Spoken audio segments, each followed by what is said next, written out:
Just in, President Bongbong Marcos handang ipaglaban sa korte si Senator Manny Pacquiao. Tilang pa hanggang sa ngayon nga ay patuloy na nag-iinit at pinag-uusapan sa mundo ng showbiz ang former professional boxer na si Senator Manny Pacquiao matapos madawit sa issue mula sa pakikipagsabuatan kay Nery Miranda sa investment scam. Ngayong araw naman, December 6, 2024 nga, matapang na humarap sa NBI si Manny Pacquiao dahil nga sa pagkakadamay nito at official na nagbigay ng kanyang statement at maging ang pamilya Pacquiao nga ay naglabas ng kanilang pahayag ukol sa issue na ito. Samantala, marami namang netizens ang nalulungkot at nagugulat dahil bakit nga daw na hinayaan ng batas na basta-basta na lang na ikulong si Senator Manny Pacquiao kung gayon ay wala naman na sapat na ebidensya na inilabas si Nery sa press con at hearing nila kamakailan.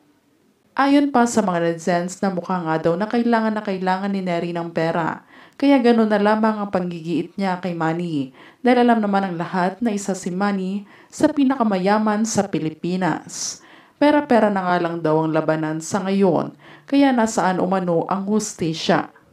Dagdag pa ng mga ito na sobrang nga daw silang naaawa sa sitwasyon ni Manny dahil ganoon na lamang na basta ito ikulong dahil wala naman na napatunayan na ebidensya si Nery at Chito na ito'y kasabwat sa kanilang investment scam. Pinakita nga din ng abogado ni Nery ang isang warrant na ang nakapaloob dito ay wala na umanong karapatan na magpiyansa ng ganoong kadili si Manny dahil sa ilang kaso na ipinaratang ng mga ito kay Manny.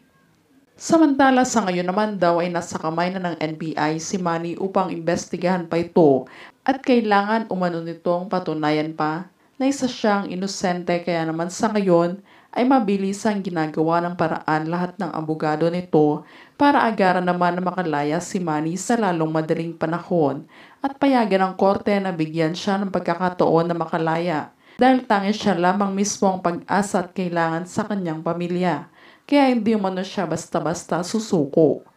Subalit sa kabila naman nito ay nagimbal ang lahat ng aminin din ni Nery na isa nga din daw si Rufa sa naging kasabwat nila ni Manny dahil silang tatlo nga daw ay nagsanipwersa upang palaguin ang investment nila at makaakit pa ng ibang tao. Kaya naman sa pagkakataon na ito ay nag-request si Nery na sila nga ay magsama-sama sa public jail dahil wala umanong specialty ang nais niya para pagsisihan ang lahat ng kanilang kasalanan sa huli.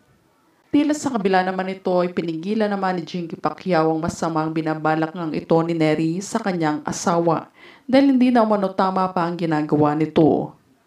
Taos-puso umano niyang pinagdarasal ang kaligtasan ng kanyang asawa at hindi umano sila susuko hanggat hindi nila nakukuha ang hustisya para kay Manny.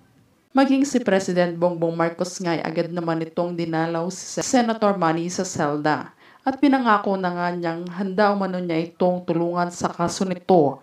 at alam umano niya sa kanyang sarili na isang mabuting tao at isang inosente si Manny.